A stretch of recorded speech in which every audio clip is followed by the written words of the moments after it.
was made up by a high school teacher in Scotland who couldn't get his students interested in Shakespeare. So he made up a song telling the story of Hamlet in 3 minutes. Let's see if I remember it.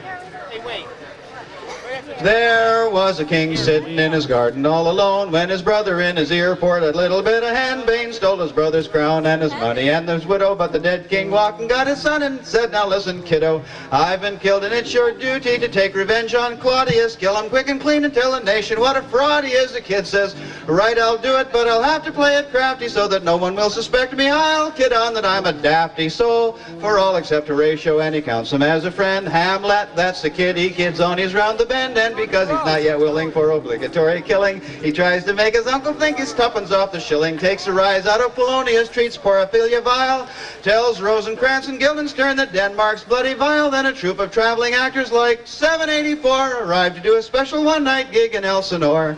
Hamlet, Hamlet, acting balmy. Hamlet, Hamlet, loves his mommy. Hamlet, Hamlet, hesitating. He wonders if the ghost's a fake, and that is why he's waiting. So Hamlet wrote a scene for the players to enact, so Horatio and him could watch to see if Claudius cracked. The play was called The Mousetrap, not the one that's running now. Sure enough, the king walked out before the scene was through, and Wendley and so Hamlet's got the proof. His uncle gave his dad the dose. The only trouble being now that Claudius knows he knows so well. Hamlet tells his mother her new husband's not a fit man. Uncle Claude takes out a contract with the English king as hitman. So when Hamlet killed Polonius, the concealed corpus delicti was the king's excuse to send him for an English hempen necktie with Rosencrantz and Guildenstern to make quite sure he'd got there. But Hamlet slipped the boat and put the finger straight on that pair. And when Laertes heard his dad's killed in the bedroom of the heiress, he came running back to Elsinore, toot sweet hot foot from Paris, and Ophelia with her dad killed by the man she was to marry.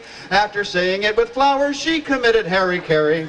Hamlet, Hamlet, no messin'. Hamlet, Hamlet, learned his lesson. Hamlet, Hamlet, Yorick's crust convinced him all men, good or bad, at last must come to dust.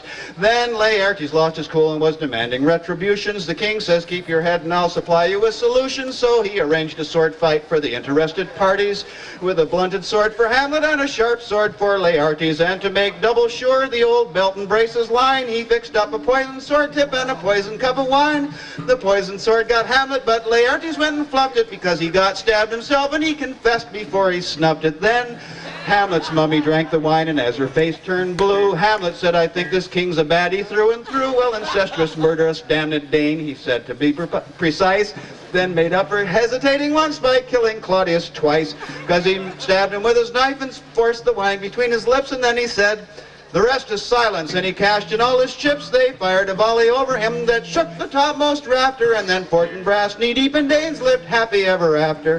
Hamlet, Hamlet, end of story. Hamlet, Hamlet, very gory. Hamlet, Hamlet, I'm on my way, and if you thought that was confusing, you should read the bloody play.